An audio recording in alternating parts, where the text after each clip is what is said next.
नमस्कार दोस्तों PCS academy में मैं आप सभी लोगों का स्वागत करता हूं। और दोस्तों, आज की डेट में हम लोग UP PCS mains answer writing का जो है आपका 133वां पार्ट देखेंगे। प्रत्येक पार्ट में हम लोग दो प्रश्नों को देखते हैं। पहला प्रश्न जो है आपका स्टैटिक जीएस का होता है और दूसरा आपका करंट अफेयर का होता है। तो अच्छे से जो आपको आंसर राइटिंग कराई जा रही है उसको आप लोग बेहतर तरीके से करने का प्रयास करिए। यूपी पीसीएस मेंस की आंसर राइटिंग की सीरीज चल रही थी, उसी सीरीज में आज हम लोग अगला पार्ट देखेंगे। जो आज का पार्ट है वो पेपर थर्ड का पहला प्रश्न है। प्रश्न संख्या 265 है और 200 शब्द सीमा में जो प्रश्न पूछा गया है उसी का उत्तर आप लोगों को लिखना है। यह जो प्रश्न है दोस्तों यूपीएससी मेंस 2019 में आया हुआ प्रश्न है, तो अच्छे से इस प्रश्न को लिखने का प्रयास करिए। लिखने से पहले वही सावधानियाँ कि जैसे जो ग्रामर की गलतियां हैं वो आपसे नहीं होनी चाहिए। जो इंट्रोडक्शन पार्ट है, बॉडी पार्ट है, कंक्लूजन पार्ट है, तो तीनों में एक एक कोटेशन, कविता, श्लोक, मूवी के गीत, बोल, इन सारी चीज़ों को ऐड करिए और अच्छे से प्रश्न को लिखने का प्रयास करिए। कुछ आपका फ्लो चार्ट, डायग्राम, डेटा, इन सारी चीज़ों का भी आप उपयोग कर सकते हैं। यह वीडियो अच्छा लगे तो दोस्तों वीडियो को लाइक कर दीजिएगा, वीडियो को शेयर भी करा दीजिएगा। शेयर आप लोग फेसबुक और व्हाट्सएप ग्रुप जो भी आपके फ़ोन में है उसके माध्यम से करा सकते हैं, जिससे दूसरे लोग भी इसका फ़ायदा उठा सकें। आइए आज का जो प्रश्न है प्रश्न को देखते हैं। देखिए, जल इंजीनियरिंग और कृषि विज्ञान क्षेत्रों में क्रमशः एम विश्वेश्वरैया और डॉक्टर एम.एस. स्वामीनाथन के योगदानों से भारत को किस प्रकार लाभ पहुंचा। तो दो चीज़ें पूछी गई हैं दो व्यक्तियों के बारे में कि इन्होंने भारत को किस प्रकार लाभ पहुंचाया। तो इसका आप लोगों को जवाब देना है। ध्यान रखिएगा 200 शब्द सीमा में इस प्रश्न को आप लोगों को लिखना है। अब देखिए, जहाँ तक जो हमारा भारत देश है तो यहाँ पर इंजीनियरिंग और कृषि क्षेत्र जो है, कृषि विज्ञान क्षेत्र जो है, तो इनमें स्वतंत्रता के बाद में जो है कृषि की स्थिति उतनी अच्छी नहीं थी, निम्न स्थिति थी। और हमारे यहाँ हमारे देश में उसी आज़ादी के बाद में तुरंत ही जैसे जो प्रणालियाँ थीं उतनी अच्छी विकसित नहीं थी, वो चाहे सिंचाई प्रणाली हो या अन्य जो कृषि से संबंधित चीज़ें हैं वो भी विकसित रूप नहीं था। और कृषि वैज्ञानिक ढंग से नहीं होना, तो जो कृषि एग्रीकल्चर जो किया जाता था, जो कृषि की जाती थी, तो वो एक वैज्ञानिक ढंग से नहीं की जाती थी। तो जिसके कारण क्या होता था कि जो उत्पादन है वो भी निम्न स्तर का ही रहता था। अब देखिए, जो दो व्यक्तियों का नाम लिया गया है, दो व्यक्ति हैं, एक हैं आपके एम विश्वेश्वरैया और दूसरे हैं कृषि विज्ञान क्षेत्र से संबंधित डॉक्टर एम.एस. स्वामीनाथन। ठीक है। अब देखिए, जो सर एम विश्वेश्वरैया है तो इनका क्या किस क्षेत्र में योगदान था। तो इनका योगदान जो है वो तकनीकी कौशल को सामाजिक सरोकार से जोड़ना, कि जो सामाजिक चीज़ें हैं उनमें टेक्नोलॉजी, जो तकनीकी कौशल है, ठीक है, जो टेक्निकल स्किल जो होती है उसको दोनों को जोड़ना, उनका उपयोग करना। जलाशयों में पानी एकत्रित करने की तकनीकी का इन्होंने सर्वप्रथम प्रयोग किया था। ध्यान रखिएगा कि पानी को एकत्रित यानी बांध किस तरीके से बनाए जाए, बांधों से हमें कौन कौन से लाभ होंगे, क्या इन सारी चीज़ों के बारे में जो है एम विश्वेश्वरैया का योगदान महत्वपूर्ण माना जाता है भारत के परिप्रेक्ष्य में।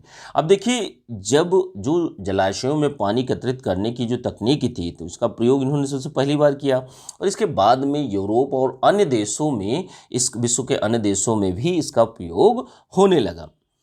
देखिए, इन्होंने क्या किया कि जल अभियांत्रिकी के साथ साथ इन्होंने औद्योगिक विकास पर भी बल दिया। ध्यान रखिएगा, जल अभियांत्रिकी को इन्होंने जो औद्योगिक विकास जो होता है, इंडस्ट्रियल डेवलपमेंट जो होता है, उसके साथ जोड़ने का कार्य किया। और कहा जाता है कि जो कृष्ण सागर बांध जो है, ठीक है, कृष्ण सागर बांध जो है वो विश्वेश्वरैया ने तकनीकी कौशल, जो विश्वेश्वरैया जी की तकनीकी कौशल और प्रशासनिक योजना को प्रस्तुत करता है, दिखाता है कि हाँ किस तरीके से उन्होंने प्लानिंग करके इन चीज़ों को बनाया। अगली चीज़ क्या है कि जैसे भारत देश में उनके योगदान को देखते हुए 15 सितंबर को, प्रत्येक वर्ष 15 सितंबर को आपका अभियांत्रिकी दिवस भी मनाया जाता है। तो ये आपने ओवरऑल में डॉक्टर एम विश्वेश्वरैया के योगदान को बताया। अब दूसरे व्यक्ति जो हैं डॉक्टर एम एस स्वामीनाथन, तो देखिए दोनों के बारे में बताना है आपको, ठीक है। तो जैसे 200 शब्दों में है तो 100 शब्द इसको बता दीजिए, 100 शब्दों में अगले व्यक्ति को बता दीजिए, ठीक है। और कृषि से संबंधित जो चीज़ें हैं उनको भी आप बता दीजिए।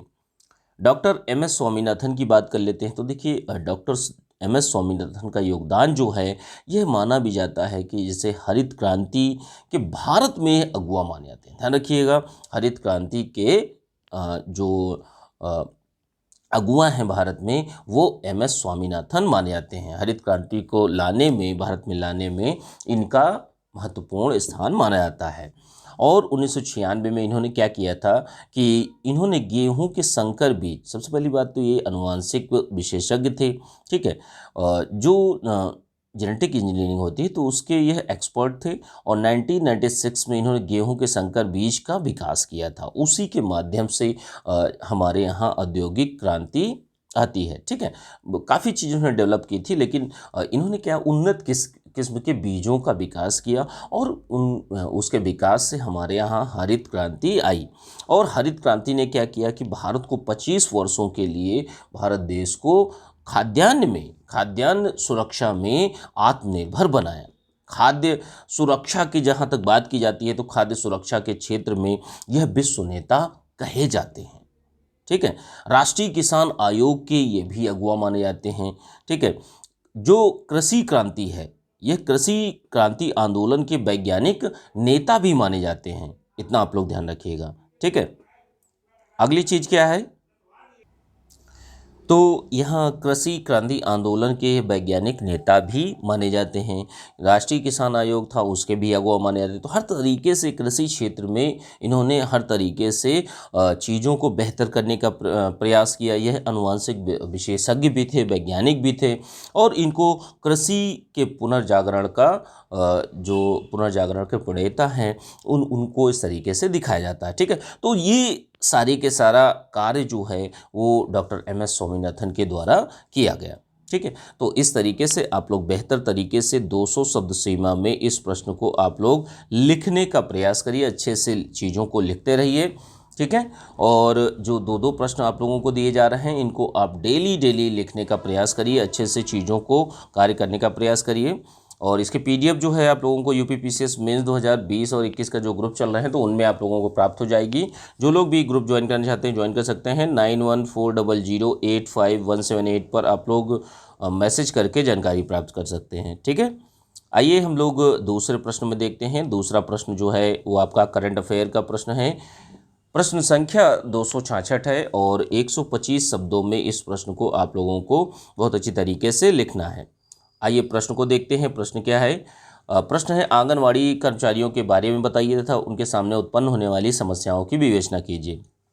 तो इस प्रश्न को लिखने से पहले वही सावधानियां कि जैसे जो ग्रामर की गलतियां हैं वो आपसे नहीं होनी चाहिए। जो इंट्रोडक्शन पार्ट है, बॉडी पार्ट है, कंक्लूजन पार्ट है, तो तीनों में एक एक कोटेशन, कविता, श्लोक, मूवी के गीत, बोल, इन सारी चीज़ों को ऐड कर सकते हैं, अपने उत्तर को बेहतर बना सकते हैं। इसके साथ में कुछ अन्य चीज़ें भी होती हैं कि जैसे जो फ्लो चार्ट है, डाटा है, डायग्राम है, इन सारी चीज़ों का भी आप उपयोग करिए और अच्छे से प्रश्नों को लिखने का प्रयास करिए, ठीक है।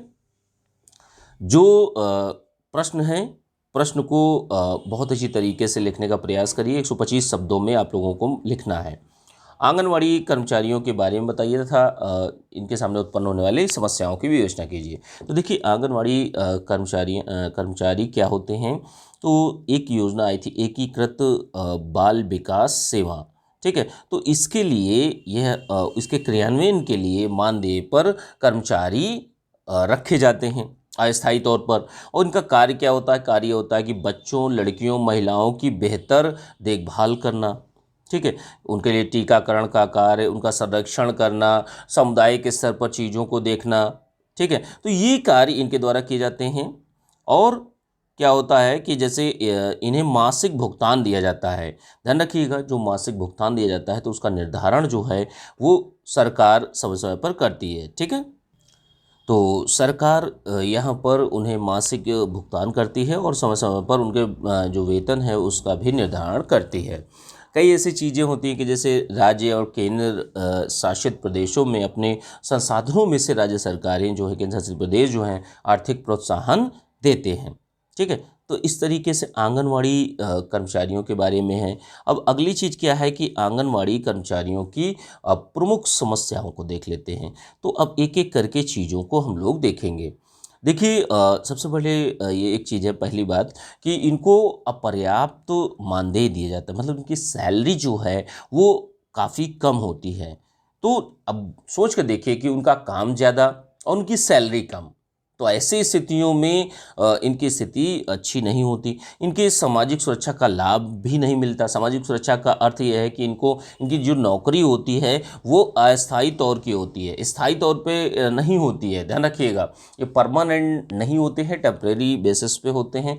तो इसी वजह से इनको सामाजिक सुरक्षा लाभों का जो लाभ है वो नहीं मिल पाता है। ठीक है, और इनका जो अत्यधिक रिकॉर्ड जो है, अत्यधिक रिकॉर्डों का रख रखाव भी इनको करना पड़ता है, कि जैसे सर्वेक्षण रजिस्टर, टीकाकरण करने का रजिस्टर, रेफरल का रजिस्टर और डायरी, आगंतुक पुस्तिका, और इनको कुल मिलाकर अगर कहा जाए तो 12 रजिस्टर मेंटेन करने पड़ते हैं। कितने? 12 रजिस्टर मेंटेन करने पड़ते हैं। ठीक है, अगली चीज़ क्या होती है? अगली चीज़ ये है कि इनको जो इनका कार्य है, कार्य अत्यधिक इनका दिया जाता है। जो कार्यभार जो है वो बहुत ज़्यादा दे दिया जाता है। समुदाय से इनको उतना पर्याप्त रूप से सहयोग भी नहीं मिलता। कहीं कहीं पर भी देखा भी होगा, मारपीट की स्थितियां भी बन जाती हैं। तो ऐसी स्थितियां हैं, और समाज में भांति भांति के लोग रहते हैं। ठीक है, तो हर तरीके से वो लोग क्या करते हैं कि समुदाय से इनके सहयोग का अभाव भी मिलता है, और जो समुदाय में लोग हैं उनका भी व्यवहार जो है वो उदासीन टाइप का रहता है। अगली चीज़ क्या है? अगली चीज़ ये है कि जैसे लॉजिस्टिक आपूर्ति संबंधी समस्या भी आती है, कि जैसे देखा भी होगा, जो आंगनवाड़ी कार्यकर्ता जो होती हैं तो उनको क्या है कि जैसे दवाइयाँ और जो इंजेक्शन्स होते हैं या रजिस्टर मेंटेन करना, तो उनका बड़ा सा बैग होता है, तो उसी को लेकर जाता है। उसके रखाव के लिए कोई साधन या जो चीज़ें हैं वो उपलब्ध नहीं कराई जाती हैं। तो ऐसे में उनके लिए भी बहुत बड़ी समस्या पैदा होती है आके। अगली चीज़ क्या है? अगली चीज़ है आपकी खराब अवसंरचना। तो देखिए, जहाँ पर भी इनके भवन होते हैं, ठीक है, तो भवनों में क्या होता है कि वहाँ पर पर्याप्त पेयजल सुविधाएं, जो आधारभूत सुविधाएं हैं वो भी नहीं होती हैं। ठीक है, तो इस वजह से भी बहुत सारी समस्याओं का सामना करना पड़ता है आंगनवाड़ी कर्मचारियाँ, जो कार्यकर्ता होती हैं उनको। ठीक है, तो ओवरऑल में आप लोग 125 शब्दों में इस प्रश्न को आप लोग अच्छे से लिखने का प्रयास करिए। ठीक है, जो यह प्रश्न है इसको बेहतर तरीके से लिखें। इसकी पीडीएफ जो है आप लोगों को यूपीपीसीएस मेंस 2020 और 21 वाले ग्रुप में मिल जाएगी। तो अच्छे से चीज़ों को आप लोग करने का प्रयास करिए। ठीक है, चलिए, ठीक है, थैंक यू देखने के लिए।